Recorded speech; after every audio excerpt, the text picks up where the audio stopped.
మీరందరూ సువార్త యోధులు కావాలనేది నా ఆశ. కనీసం కొందరైనా ఇప్పటి వరకు పనిచేస్తున్నారు, ఇంకా మిగిలిన వాళ్ళు కూడా అందులోకి ఇన్వాల్వ్ అవ్వాలి. ప్రతి ఒక్కరూ నేను చచ్చేలోపు కొన్ని ఆత్మలనైనా క్రీస్తు కోసం నరకం నుంచి కాపాడి రక్షణలోకి నడిపించి నేను చావాలి అనే తీర్మానం కలిగి ఉండాలి. అది బతుకు, అది జీవితం. ఏమండి, మన కోసం మనం బతికి, మన కోసం మనం తిని, మన కోసం మనం సంపాదించి, మన కోసం మనం బతికేది కాదు బతుకు. 3 పూట్ల తిని 4 పూట్ల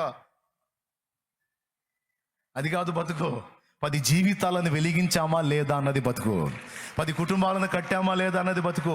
10 మంది కోసం బతికామా లేదా అన్నది జీవితం. దానికి చరిత్ర ఇక్కడ కాదు, అక్కడ ఉంటుంది చరిత్ర. ఈ మనిషిని భూమి మీద పంపించినందుకు వేస్ట్ కాలేదురా, ఇటు 10 మంది బతుకుల్ని బాగు చేసి వచ్చాట నా దగ్గరికి అని మెచ్చుకునే బతుకు బతకాలి. మనం చచ్చి టెంట్ కింద మనల్ని పెడితే 10 మంది వచ్చి కన్నీరు గార్చే బతుకు బతకాలి. మన దగ్గర మేలు పొందిన వాళ్ళు 10 మంది వచ్చి కన్నీళ్లు గార్చిన బతుకు బతకాలి. ఆహా వాడా చచ్చిపోయాడా, ఏముందిలే, ఆహా అదేలే పోయిందా, అందరూ పోయేవాళ్ళేలే, అలాంటి బతుకు బతకూడదు. అరే ఫలానా మనిషా, అయ్యో అవునా, అమ్మో నేను ఎంతో మేలు పొందానయ్యా, నాకెంతో ఉపకారం చేసింది, నాకెంతో ఉపకారం చేశాడు, పరిగెత్తాలా. అది బతుకు. నువ్వు బలహీనుడివే కావచ్చు, నీకు వ్యసనాలే ఉండొచ్చు, గత వదిలేసాయి. నువ్వు తేడా మనిషివే కావచ్చు, చెంచల బుద్ధి గలదానివే కావచ్చు, గత వదిలేసాయి. ఇప్పుడు పరిశుద్ధాత్మను పొందుకున్నావు, పరిశుద్ధాత్మ సన్నిధిలోకి వచ్చావు. ఇప్పుడు నీ జీవితం మారాలి. నువ్వు గతంలో ఒక తాగుబోతుగా ఉన్నప్పుడు నీ ఫ్రెండ్ ఇంటికి పోతే నీ ఫ్రెండ్ భార్య ఏమనుకుని ఉంటుంది, నిన్ను ఏమనుకుని ఉంటుందండి? అమ్మో ఇడి దినం చెయ్య, ఇడు వస్తున్నాడు, అమ్మో మంచి వాళ్ళు చస్తున్నారు, ఇడి చావట్లేదు, ఇడి దినం చెయ్య, ఇడికి లారీ తగల, ఎప్పుడు పోతాడమ్మా, ఈడు వస్తున్నాడు, ఇప్పుడు ఈ పిచ్చోళ్ళు లేపుతాడు, ఈ పిచ్చోళ్ళు లేపుతాడు, ఈడితో పాటు వాడు పోయి తాగుతాడు, నన్ను దంతాడు, అమ్మో ఇడి చేతులు ఎరగా, ఇడి కాళ్ళు ఎరగా, ఇడు బాగును, ఇడు జావా అంతే అంటదా. ఏమన్నా దీవెనలో పెట్టిద్దా, శాపాలు పెట్టిద్దా? కనీసం ముఖం మీద అనకపోయినా నువ్వు బజార్ టర్నింగ్ తిరిగి అల్లంత దూరం నుంచి ఎక్కడికి వచ్చేసరికి ఈ మాటలన్నీ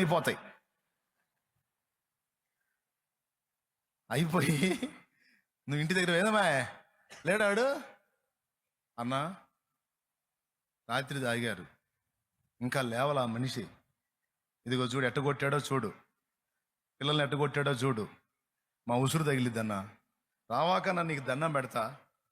అమ్మ నేను దాపడం కాదమ్మా, వాడు తాగాడు, నేను వద్దని చెబుతానన్నాను, వాడు వీడికి సిగ్గుండదు, వీడు దండం పెట్టిన పాడు పెద్దగా మాట్లాడతాడు, ఈ లోపు వాళ్ళు లెగుస్తాడు, లోపల ఉన్న వాళ్ళు లెగుస్తాడు. ఏయ్ ఏంది రాత్రి డోస్ సరిపోలేదా,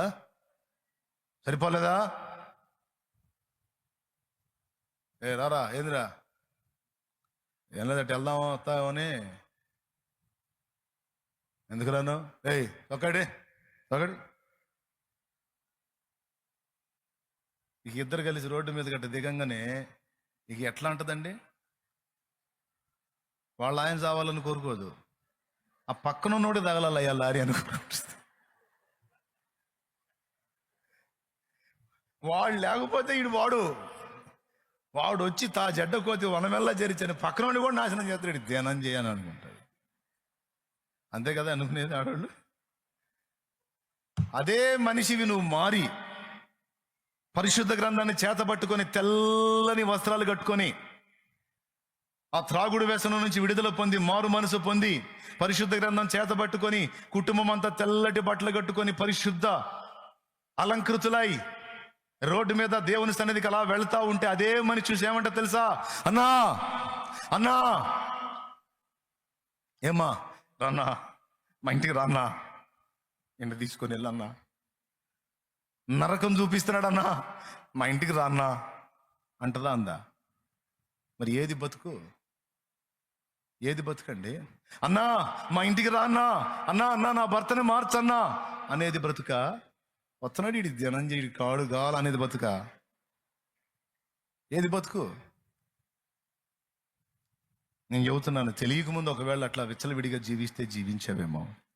వదిలేసేయాలి. వదిలేసి పరిశుద్ధాత్మను పొందుకొని పరిశుద్ధాలంకృతవై పరిశుద్ధ గ్రంథాన్ని చేతబట్టుకొని అనేకులను వెలిగించి ఒక వెలుగు వెలగాలి. సువార్త యోధుడివి, ఆత్మల రక్షణ యోధుడివి కావాలి. ఆత్మల రక్షణ యోధురాలివి కావాలి.